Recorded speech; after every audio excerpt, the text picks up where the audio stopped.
Avant de vous révéler l'histoire de Peter Pan, ce que je veux d'abord faire, c'est offrir Peter aux enfants sans qui il n'aurait jamais existé. L'histoire de cette pièce s'enracine dans la vôtre. Certaines de nos aventures ont été laissées de côté, mais vous étiez toutes et tous dans chacune d'elles.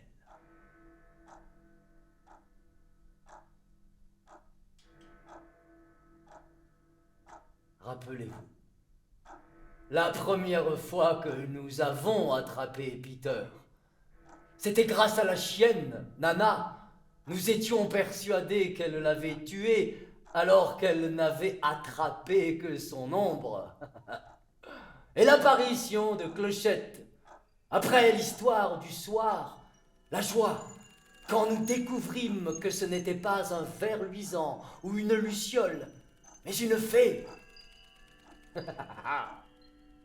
Une fée. Vous souvenez-vous de notre premier envol vers le pays de l'imaginaire que nous appelions le Neverland? Entendez-vous encore les échos de cette île fourmillante d'une faune sauvage et de personnages aussi affreux les uns que les autres, et la terreur qui nous saisit lors de notre première rencontre avec le crocodile et Wendy, prisonnière sur le bateau des pirates avec les enfants perdus? Vous rappelez-vous de la fureur et du panache avec lesquels le capitaine Crochet affronta Peter Pan?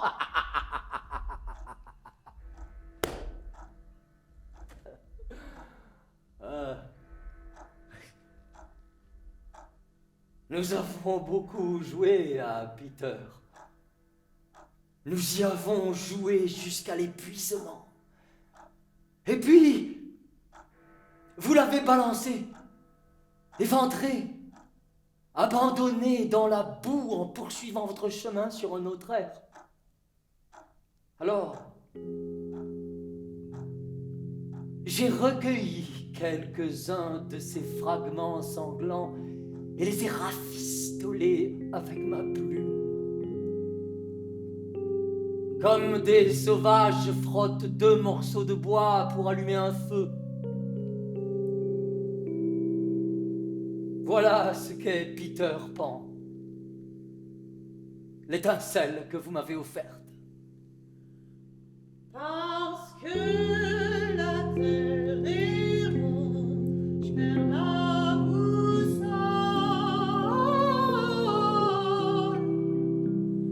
Parce que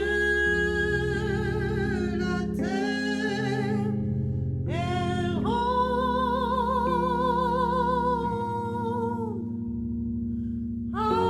Certains d'entre vous n'étaient pas encore nés lorsque commença son histoire. All the world is round, it turns me on.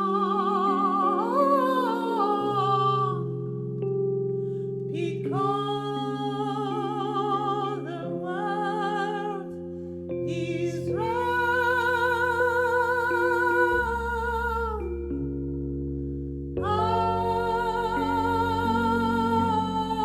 C'est le soir.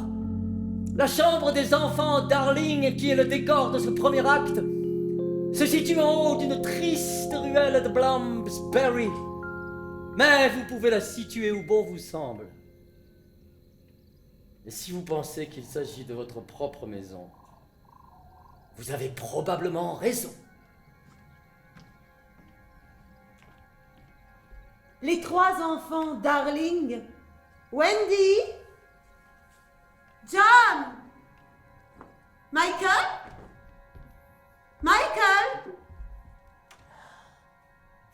se trouvent couchés comme d'habitude. Madame Darling leur a donné leur bain et leur a chanté des berceuses jusqu'à ce qu'il lui ait tour à tour lâché la main pour sombrer dans le royaume du sommeil. C'est la coutume, le soir, chez toutes les bonnes mères, une fois leurs petits endormis, d'aller fouiller dans leur esprit et d'y faire du rangement pour le lendemain matin. Si vous pouviez rester éveillé, ce qui bien sûr est impossible, vous surprendriez votre propre mère à genoux, penchée, souriante, se demandant où vous avez bien pu pêcher des idées pareilles, allant de surprise en surprise, pressant celle-ci contre sa joue, repoussant celle-là hors de sa vue. Parfois, au cours de ses voyages à travers l'esprit de ses enfants, Madame Darling découvrait des choses incompréhensibles. Et la plus surprenante d'entre elles était le mot « Peter ».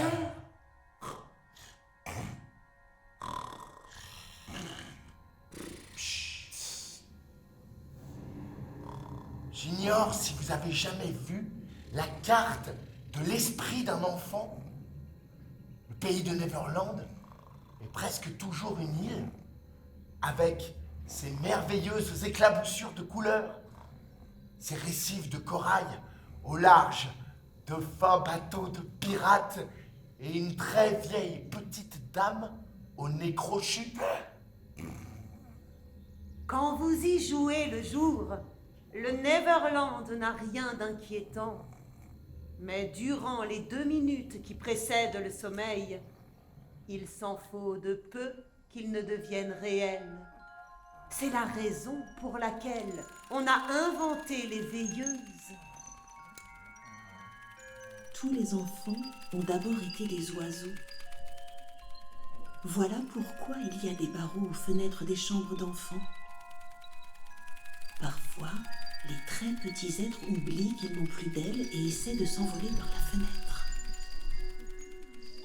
Naturellement, ils restent un peu sauvages pendant leurs premières semaines et ça les démange beaucoup au niveau des épaules où se tenaient leurs ailes. Quand vous étiez un oiseau, vous connaissiez les fées. Et quand vous étiez un bébé, vous vous en souvenez très bien. Quand le premier bébé a ri pour la première fois, son rire a jailli en 1 million d'éclats qui se sont dispersés un peu partout. C'est comme ça que les fées sont apparues. C'est affreusement difficile d'en savoir plus sur les fées, et la seule certitude qu'on ait, c'est qu'il y a des fées partout où il y a des enfants. Tu peux y aller, Peter! À peine la porte refermée sur Madame Darling, Clochette, la plus petite fée de la Voie lactée, s'écriait « Maintenant, Peter !» La fenêtre s'ouvrit, tout grand, poussé par le souffle des étoiles, et Peter fit son entrée.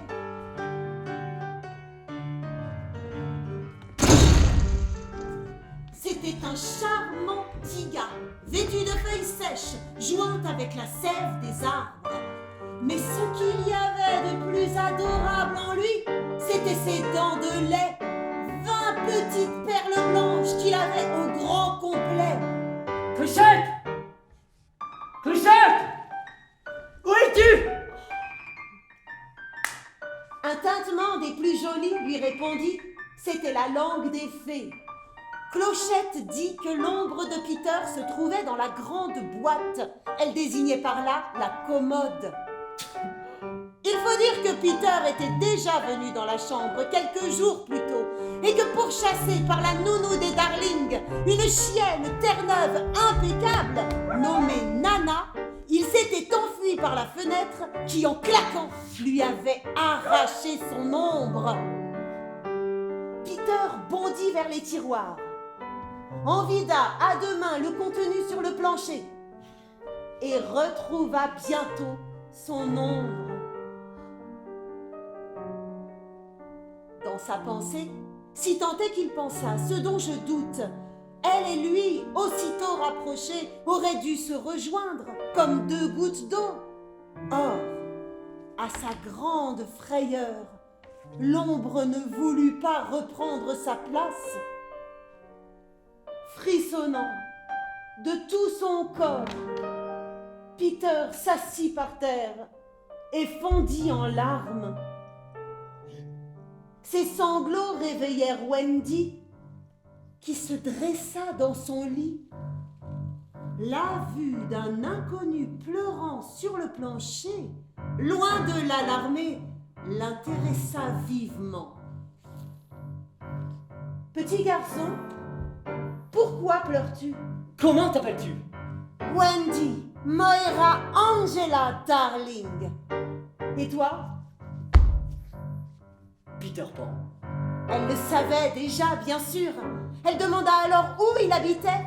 La deuxième à droite, et puis tout droit, jusqu'au matin. Est-ce cela qu'on écrit sur le courrier? Je ne reçois pas de courrier. Pas toi, mais ta maman. Mais je n'ai pas de maman. Non seulement il n'avait pas de maman, mais il n'éprouvait aucun désir d'en avoir une. À son avis, on surestimait l'importance de ces créatures. À mon avis, on surestime un peu trop l'importance de ces créatures. Oh, Peter, je comprends pourquoi tu pleurais. Mais je ne pleurais pas à cause des mères. Wendy vit alors l'ombre, gisant sur le parquet, comme une pauvre loque. Elle se sentit pleine de compassion pour Peter. C'est affreux. Je vais te la recoudre, mon petit bonhomme. Ça va te faire un peu mal. Je ne pleurais pas. Je n'ai jamais pleuré de ma vie.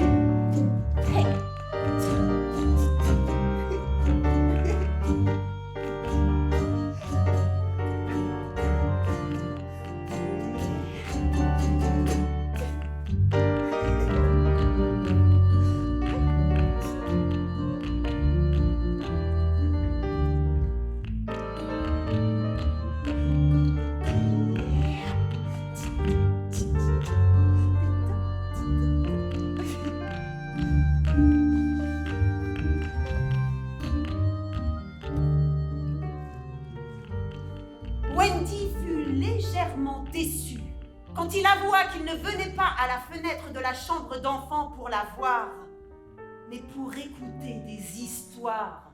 Je ne connais pas d'histoire. Tiens, sais-tu pourquoi les hirondelles font leur nid sous les toits? Pour écouter des histoires.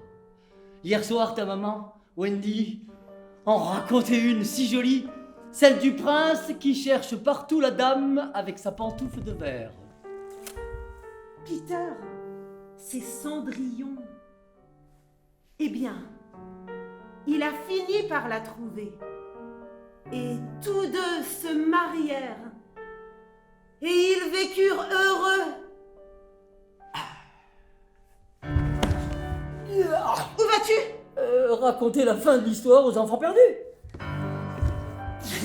C'est qui ça, les enfants perdus? Les enfants perdus?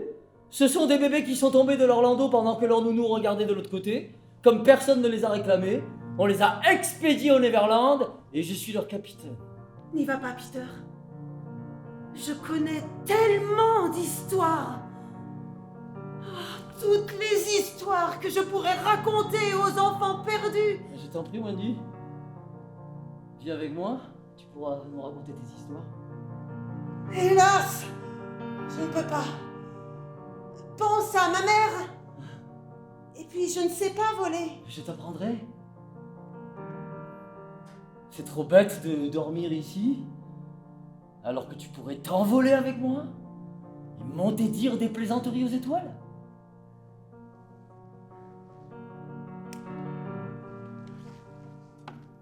Wendy courut secouer ses frères. Réveillez-vous! Peter Pan est là! Il va nous apprendre à voler!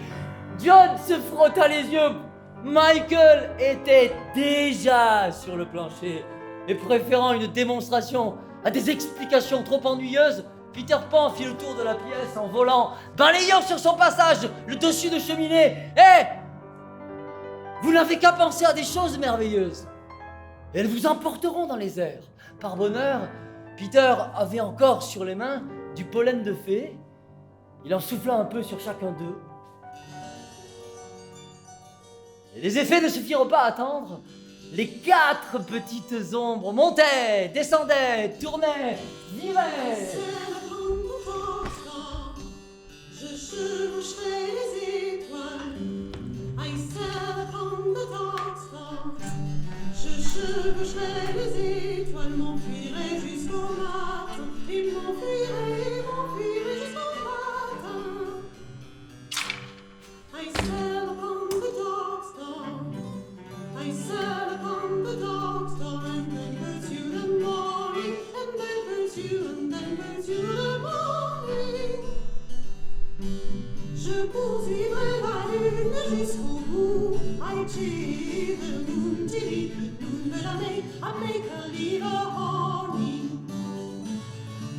J'escaladerai la montagne, I climb the frosty mountain, and there I come the weather.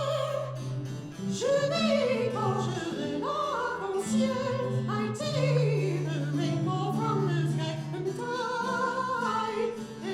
will dance together.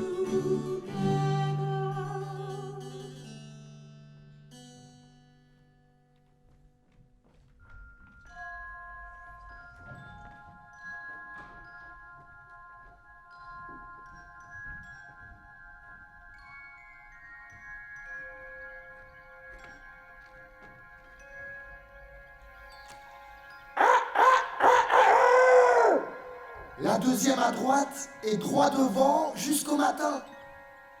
Peter l'avait dit à Wendy, tel est le chemin qui mène à l'imaginaire. Évidemment, le pays de Neverland diffère beaucoup d'un enfant à l'autre, mais dans l'ensemble, les contrées de l'imaginaire ont toutes un air de famille. Wendy, John, Michael et Peter ont mis bien des lunes pour l'atteindre. Ils volent maintenant si bas que parfois, la cime d'un arbre leur effleure le visage. On entend un crissement qui ressemble au frottement des branches, mais Peter précise que ce sont les peaux rouges en train d'affûter leurs poignards, suivant à pas de loup le sentier de la guerre. Ils sont des tomahawks et des couteaux, et leurs corps nus luisent de peinture et d'huile. À leur ceinture pendent des scalps, aussi bien d'enfants perdus que de pirates.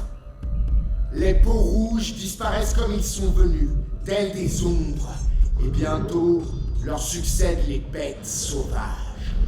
Des lions, des tigres, des ours. Ils tirent la langue, ils ont faim cette nuit. 12 veulent du sang, sauf les enfants perdus, à qui cela ne déplaît pas d'ordinaire, mais qui ce soir attendent leur capitaine. Maintenant, collez votre oreille contre le sol. Vous entendez ? Toute l'île bouillonne de vie. Les enfants perdus sont à la recherche de Peter. Les pirates à la recherche des enfants perdus. Les peaux rouges cherchent les pirates. Et les bêtes sauvages, les peaux rouges. Tous tournent autour de l'île, sans jamais se rencontrer, car ils se déplacent tous à la même allure. Fermons la marche. Vient enfin le tout dernier personnage. Un gigantesque crocodile. Il a avalé un réveil matin qu'on entend faire tic-tac dans son ventre. Ce bruit fait dégapir tous ceux qui peuplent l'île, même les plus féroces. Bien qu'ils sachent qu'il ne vient pas pour eux. Tout à l'heure, nous saurons qui ils pourchassent. Mais où sont-ils tous passés? Ils ont détalé comme des lapins s'évanouissant dans l'ombre, parce que surviennent les pirates. Jamais ne se vit plus affreuse brochette de Lascar, pendouillant au gibet. Au milieu d'eux, le plus noir et le plus gros joyau de ce sombre écrin. Voici James Crochet! Out of brief candle, light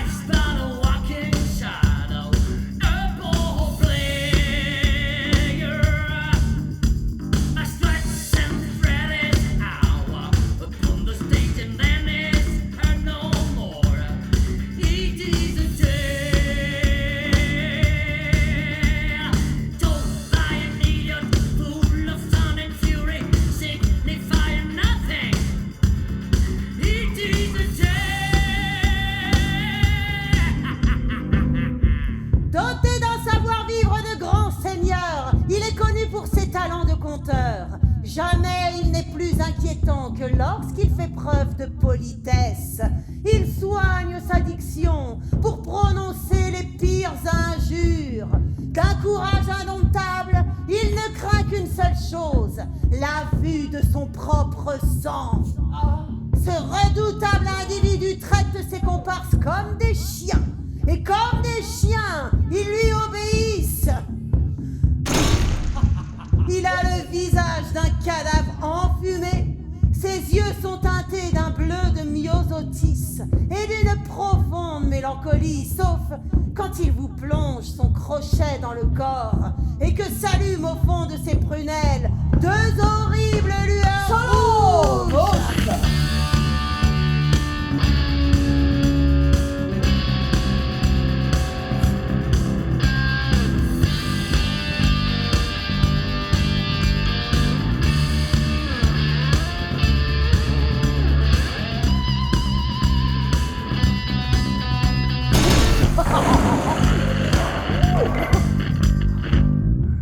Et maintenant, pour illustrer les méthodes de cet homme, tuons un pirate! Quoi encore? Mouche, tu feras l'affaire! Oh non, capitaine! Allez, coin, coin.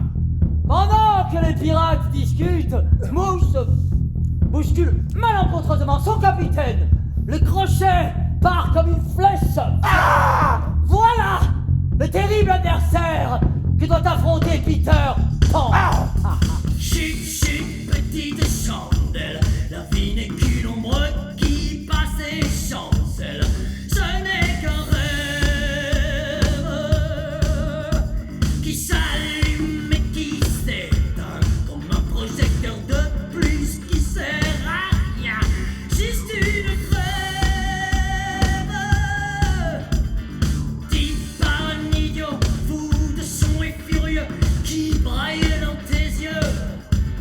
Ce n'est qu'un rêve.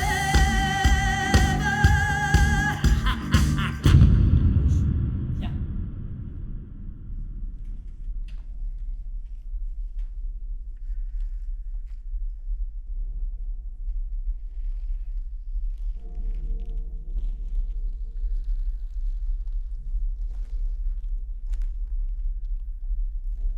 Vous vous demandez sûrement où sont les enfants perdus.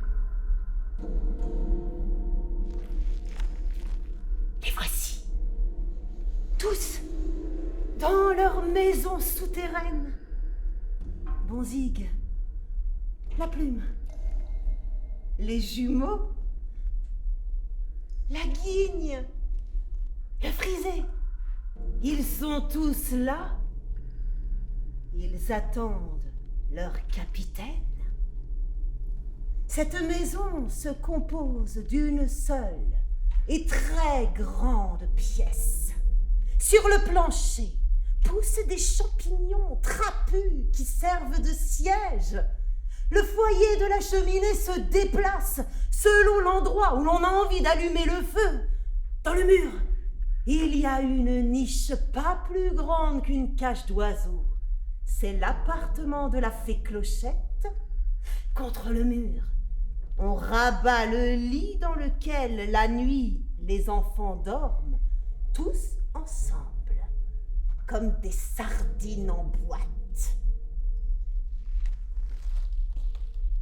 Le nombre d'enfants qui vivent dans l'île varie dès qu'ils semblent avoir grandi. Ce qui est contraire au règlement. Peter les supprime.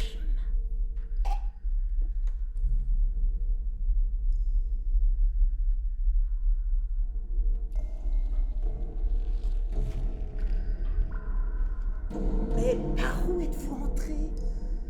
Il n'y a aucun passage visible. Il y a des lunes que le capitaine Crochet cherche en vain l'entrée de cette maison souterraine. Va-t-il la découvrir cette nuit?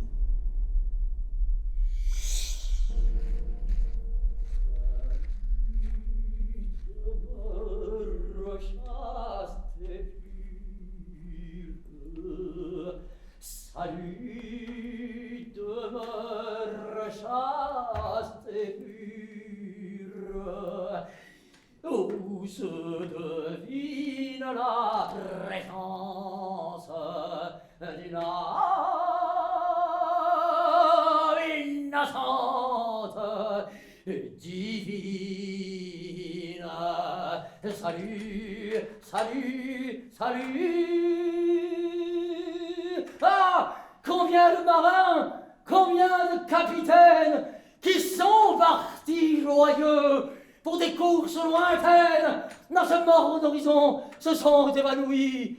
Combien ont disparu, dure et triste fortune, dans une mer sans fond, par une nuit sans lune. Je sais pas, mon capitaine. Oui, mais moi non plus, je sais pas, oh là là. Sous l'aveugle océan, à jamais enfoui. Et pourquoi faut-il que toujours, suivant les pas de la génisse, Dieu hésite encore entre une soca et des panisses? Vous êtes un poète, mon capitaine. Merci. Un poète de porcelaine. Mais dans ce cas-là, on dit bravo, bravo. Bravo. Voilà. Mais ne devrait-on pas se remettre à la recherche des enfants perdus? Mais c'est exactement ce que nous sommes en train de faire. En avant, marche. On dit. Ah, là-bas. Là, oui, bien, ici. Voilà.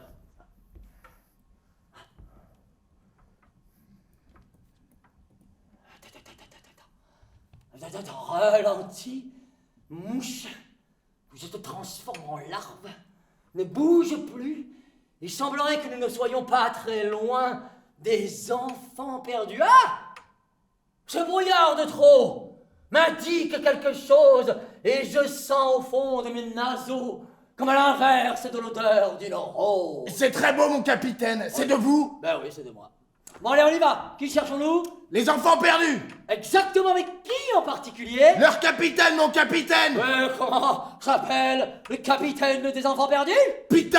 Pan, t'es mort. Bien, mon Ah, capitaine. j'adore celle-là. Oui, et pourquoi cherchons-nous Peter Pan? Je sais pas, mon capitaine. Eh ben moi non plus. Ah bon? Mais non, je rigole. Vous êtes un grand blagueur, mon capitaine. Oui, oh, Mouche. Mais si je suis un grand blagueur, Mouche, toi-même, tu es la voile qui porte mes poèmes. Tu es l'encre où je jette mes mots, le cétacé, le cachalot, la rascasse et le fiella. Tu es tout cela qui vont en bribes se jeter contre l'écume. C'est encore de la poésie, mon Oui, capitaine. mais si j'avais eu le temps de finir, peut-être. Vous ne m'avez toujours pas répondu. Pourquoi cherchons-nous les enfants perdus? Alors voilà, Mouche, il faut que tu lises, que tu t'instruises, que tu ailles dans les médias WEG, plus proche, dans la cale de notre bateau où sont conservés certains de nos plus beaux tableaux. Dont je fus le héros. Rappelle-toi, le soir sous la lagune, la vase avait croqué la lune, et j'ai croisé ce farluquet de Peter Pan, ce navet, ce poireau, ce vendu, ce bon à rien, cet embryon de sa sœur, comme vous dites dans les bas-fonds. Je l'embrochais, le fis tourner autour de moi, et je l'envoyais dans le cosmos. Quelle cruauté, mon capitaine. J'ai pas fini. Pardon, mon capitaine. J'ai pas fini. Mais je n'ai pas fini. Et Fifi est nini. Ah ben voilà. Ben, je sais plus ce que je disais. Bon, en gros, il me coupe la main, il la donne à manger. Qu'est-ce qui se passe après? Il la donne à manger au crocodile, oui. Je viens de le dire. Alors, qu'est-ce qu'il fait après? Eh bien, je ne sais pas, mon capitaine. Il la donne à manger à un crocodile. Tout à fait, mon capitaine. C'est ça parce que je viens de te dire. Donc, il y a un dinosaure qui s'est rué sur ma main et qui m'a rogné les suprêmes phalanges, et y compris, tu sais, ce petit bout de poulet là, tout tendre. Mais c'est que vous êtes délicieux, mon capitaine. Et sûrement très nutritif. Et c'est pour ça que le crocodile vous pourchasse. Il veut manger le reste.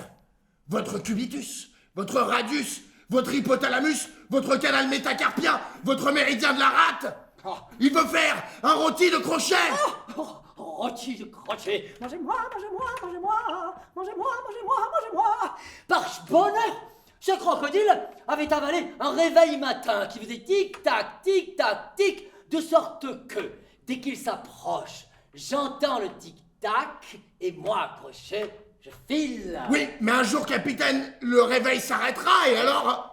Mais nous changerons les piles. Non, mon capitaine. Votre heure sera venue. Maman, non. Capitaine, vous sentez? Non, pas du tout. De la fumée. Et qui dit fumée dit... Feu, Et qui dit feu dit... cheminée, Et qui dit cheminée dit... barbecue. Mais non! Mon capitaine, qui dit cheminée dit maison. Maison. La maison souterraine des enfants perdus. Nous l'avons trouvée, mon capitaine. À l'attaque! Branle pas de combat, tout ça repose. Arrête de gueuler comme ça! On dirait des poissonniers, on n'est pas sur le vieux port, hein! Et tout le monde va nous entendre alors! Évidemment, mon capitaine. Moi, j'ai un plan.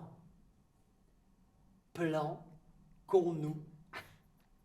Et dès qu'arrivera Peter Pan, nous attaquerons Sournoisement. C'est aujourd'hui dimanche, tiens ma jolie maman, voici des roses blanches, toi qui les aimes tant. Mais c'est tous les jours dimanche. Tiens, on est où là?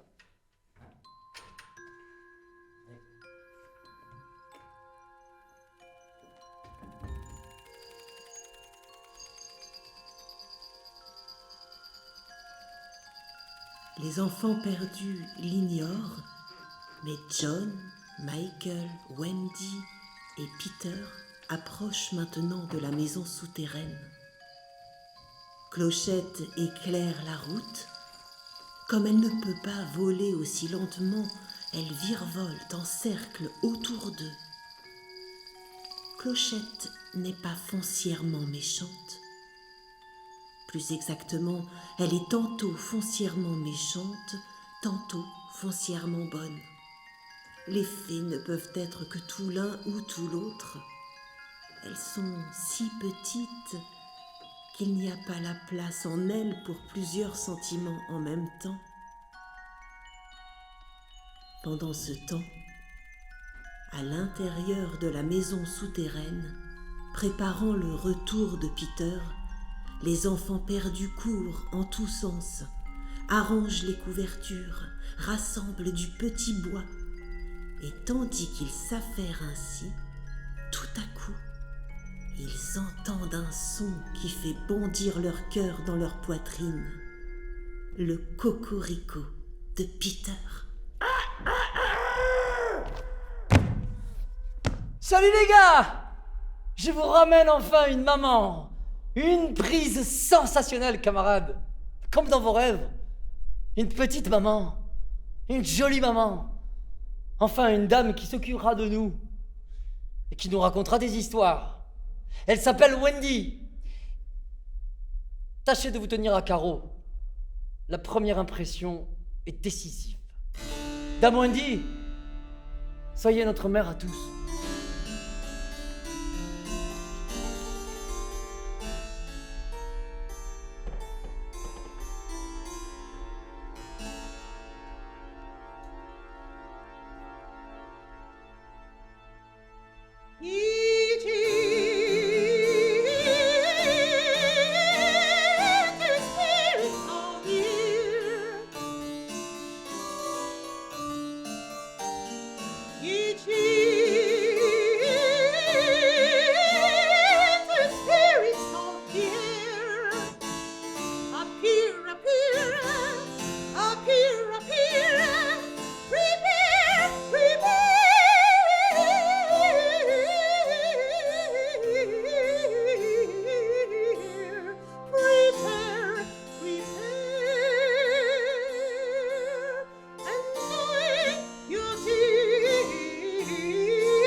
Mes chers enfants perdus, écoutez.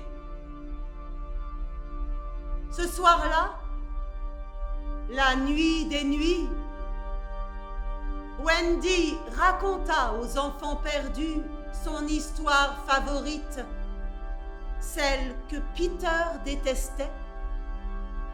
Ce soir-là, cette nuit des nuits, les pirates, déterminés à capturer Peter pour le tuer, enlevèrent les enfants perdus. Dans la noirceur et le silence de cette nuit des nuits, l'ignoble capitaine Crochet tenta d'empoisonner Peter, et c'est ainsi que ce soir-là, Clochette sauva la vie de Peter en sacrifiant la sienne. Cette nuit des nuits, Peter affronta le capitaine Crochet sur son propre navire. Ce soir-là, cette nuit des nuits, ou peut-être était-ce déjà le matin, Wendy quitta le Neverland. Et maintenant, il est temps de vous révéler comment tout ceci commença.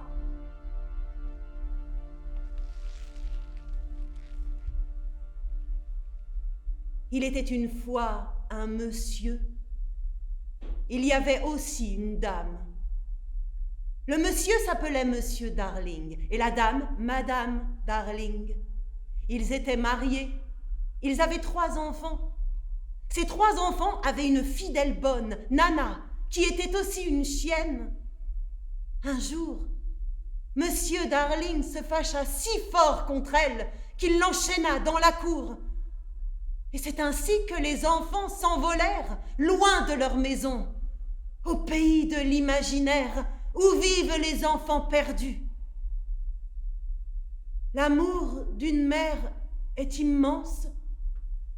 Les enfants le savaient et n'avaient pas peur. Ils savaient que leur mère laisserait toujours la fenêtre ouverte afin qu'ils puissent revenir à la maison. Ils s'absentèrent donc pendant des années et s'amusèrent énormément.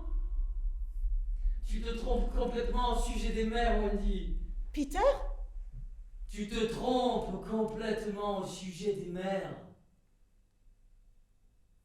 Un jour, il y a longtemps, je suis retourné chez moi pour voir ma mère. La fenêtre était grande ouverte, comme je m'y attendais. J'ai volé jusqu'à sa chambre. Ma mère était allongée, endormie.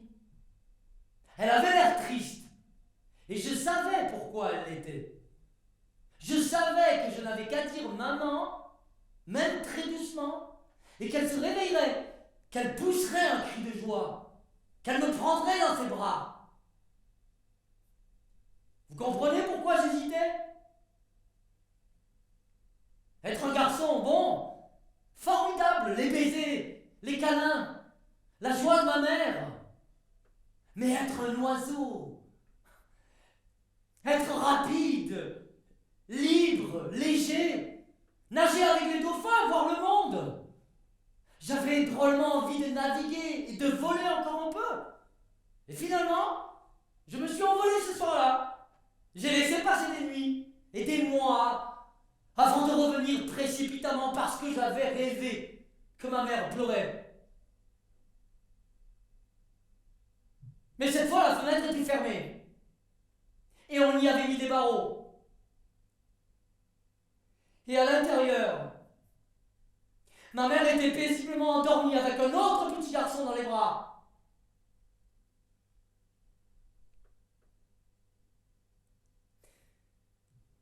J'ai appelé. Maman. Maman! Mais elle n'a pas répondu.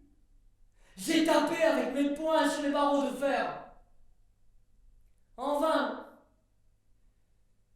Je n'ai jamais revu ma maman chérie. Il n'y a pas de seconde chance. Pas de seconde chance pour la plupart d'entre nous.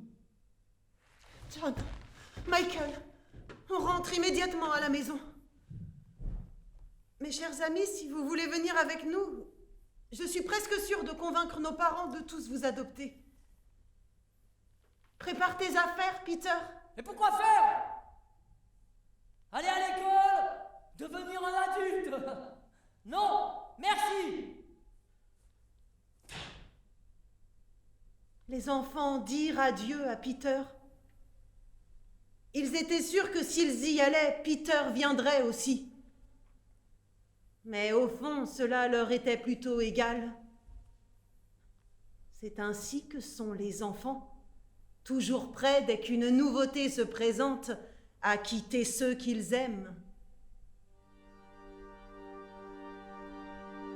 À la sortie de la maison souterraine, la terrible embuscade des pirates les attendait. Tous furent capturés, un à un, sans pitié. Pour les empêcher de s'envoler, on les plia en deux, les genoux recroquevillés jusqu'aux oreilles, et on les ficela comme des poulets. Wendy, qui sortit la dernière, eut droit à un traitement de faveur. Avec une feinte galanterie, le capitaine Crochet la salua d'un coup de chapeau.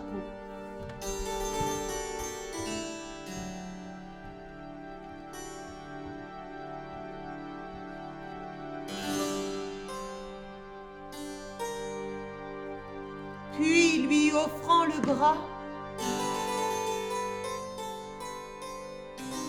il l'escorta jusqu'à l'endroit où l'on bâillonnait ses compagnons.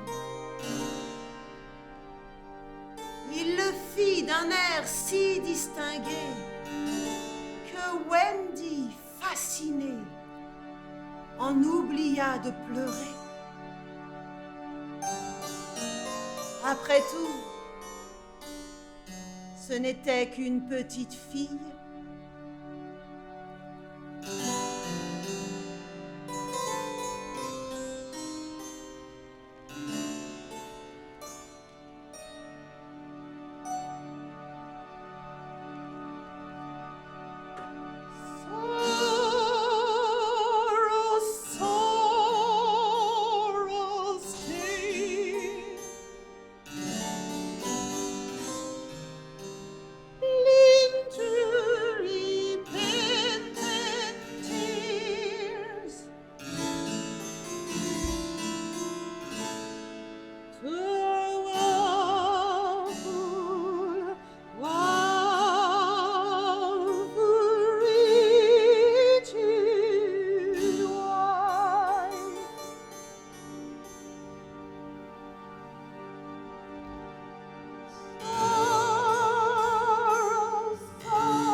Tout de la tragédie qui s'était déroulée dehors, Peter, dans la maison souterraine anormalement vide, continua à jouer gaiement de la flûte après le départ des autres.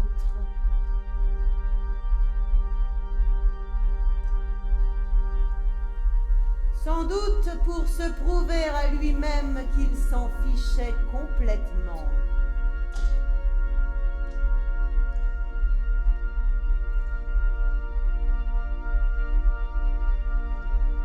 Ensuite, il s'endormit.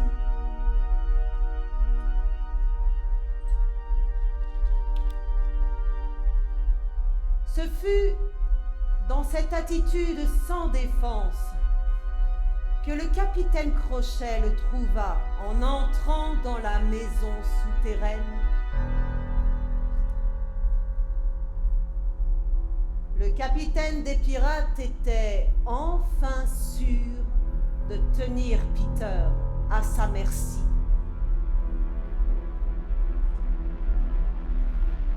L'homme n'était pas dépourvu de sentiments. Et pour être sincère, le caractère idyllique de la scène le remua profondément.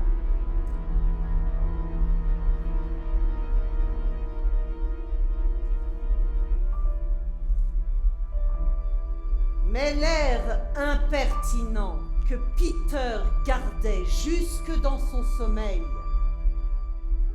porta sa fureur à son comble.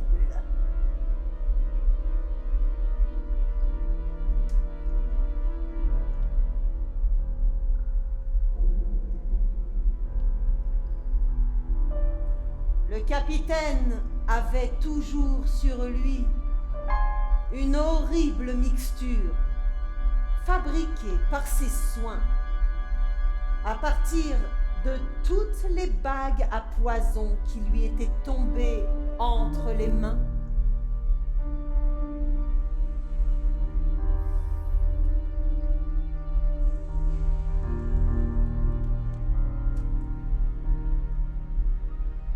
Il versa 5 gouttes de ce liquide dans la tasse de Peter.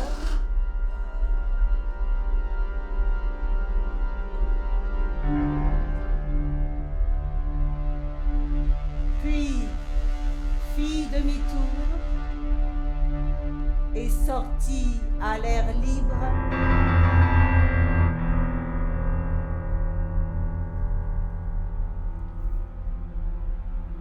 Il devait sonner 10 heures lorsque Peter s'assit subitement dans son lit. Quelqu'un frappait très doucement à la porte de son arbre. Peter porta la main à son poignard. « Laisse-moi entrer, Peter !» C'était Clochette. Elle lui raconta la capture de Wendy et des enfants perdus. Le cœur de Peter bondit dans sa poitrine. Wendy prisonnière sur un bateau de pirates. Tout en bondissant sur ses armes, Peter tendit la main vers le breuvage fatal. Non, c'est un breuvage empoisonné. Empoisonné? Par qui? Crochet. Mais ne sois pas sotte. Si Crochet était venu, je l'aurais vu. Je ne dors jamais. Peter porta la tasse à ses lèvres. Vive comme l'éclair, Clochette se plaça entre la bouche et la tasse et but le breuvage jusqu'à la lie. Ah, tu oses boire mon médicament. Mais au lieu de répondre, la petite fée battait de l'aile vacillante. Clochette, qu'y a-t-il? C'était empoisonné, Peter. Et je vais mourir. Tu l'as bu pour me sauver la vie. Oui. Pourquoi, Clochette? La chatte mi moriri. La chatte mi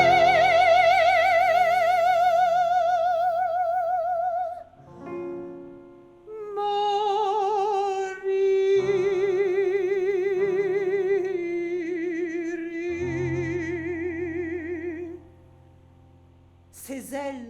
portait à peine. Pourtant, elle vint se poser sur son épaule, lui mordit attendrement le menton et murmura à son oreille: « Espèce d'imbécile !»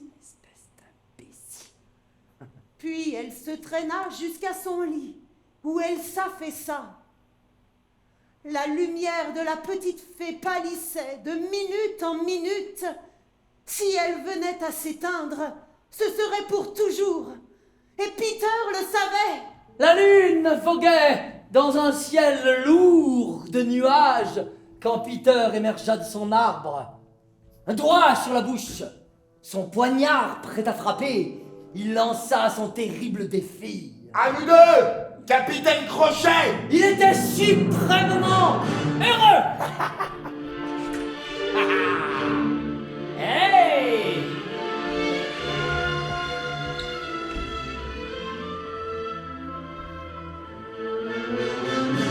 Une lueur verte à l'entrée de la rivière des pirates signalait le mouillage de l'infâme repère du crime qu'était le navire du capitaine Crochet. Le joli Roger passe jusqu'à la coque et aussi répugnant qu'un tas de plumes ensanglantées. Cette terreur des mers se passait de vigie. Protégé de toute attaque par l'horreur de sa réputation. Quelques pirates, accoudés au bastingage, buvaient dans le miasme de la nuit. Et d'autres se vautraient sur des barriques, jouant au dé ou au quart-d'heure. 3 gaillards étaient affalés sur le pont, où jusque dans leur sommeil, ils roulaient habilement. Hey! D'un côté ou de l'autre, pour éviter les coups de griffe que Crochet distribuait sur son passage. Oh! Homme insondable! C'était son heure de triomphe.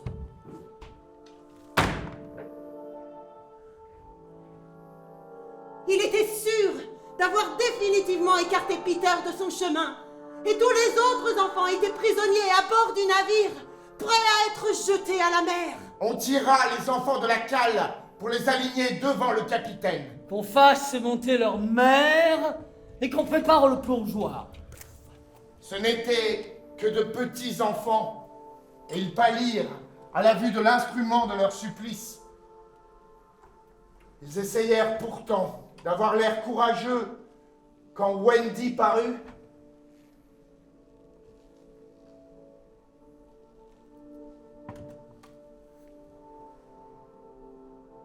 Mes chers enfants, voici mes dernières paroles. Souviens-toi de moi. Souviens-toi de moi. Mais oublie mon destin. Remember me.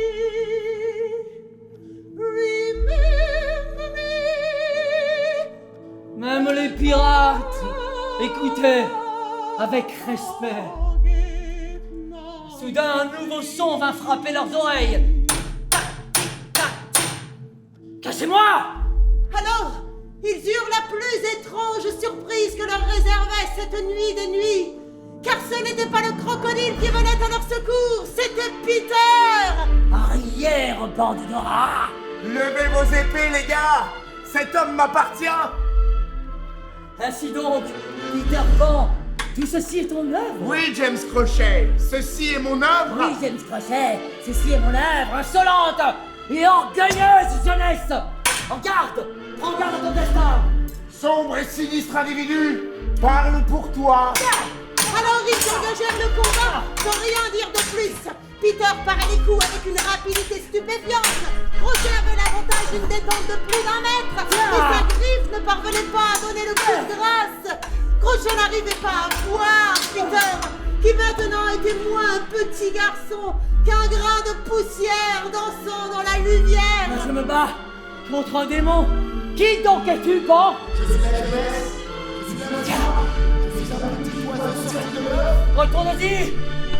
Peter esquiva, se faufila par-dessous et allongea un coup décisif qui transperça le capitaine entre les côtes.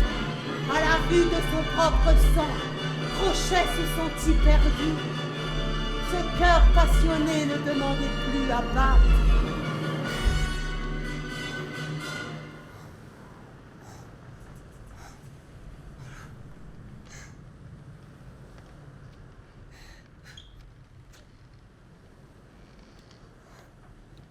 Oh, que la nuit est douce. Plus aucun bruit, silence.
James Crochet.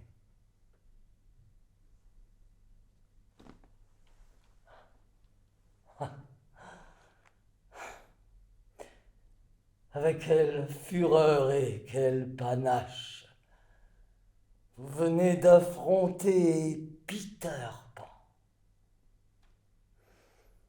Quelque esprit malin me contraint à faire ton éloge funèbre de peur que personne ne s'en charge.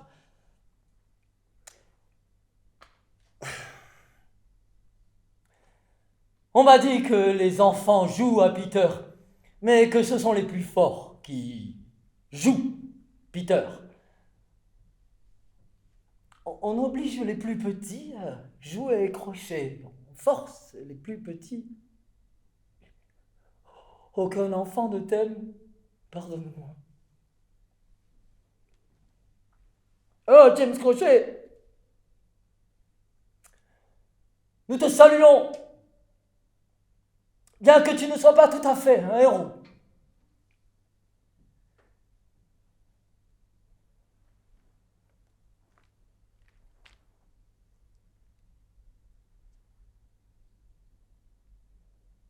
Crochet escalada le bastingage.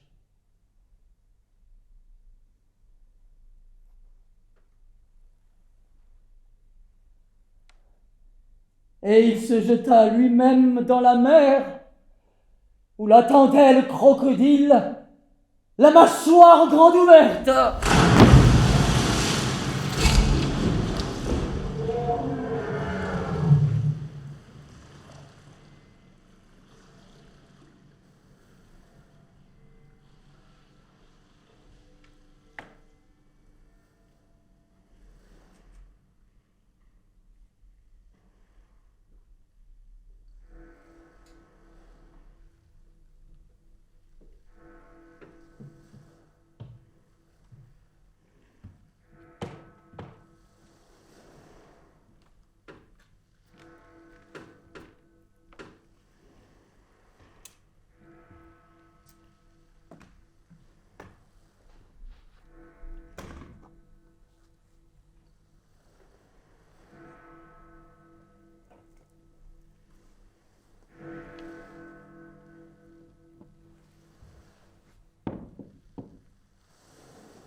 coups de cloche ce matin-là invitèrent les enfants à agiter leur bibole. Tous avaient revêtu les habits de pirates raccourcis jusqu'aux genoux. Inutile de dire qui était le capitaine. Peter se conduisait pour l'instant d'une façon correcte, mais on sentait qu'il ne tarderait pas à changer d'attitude. Dès que serait prêt le nouveau costume que Wendy lui taillait dans les plus méchants habits de crochet. Par la suite, la rumeur courut que la première nuit où il porta ce costume, il resta longtemps assis dans la cabine, tous les doigts d'une main repliés, à l'exception de l'index qu'il tenait recourbé en l'air de façon menaçante comme accroché. Ah,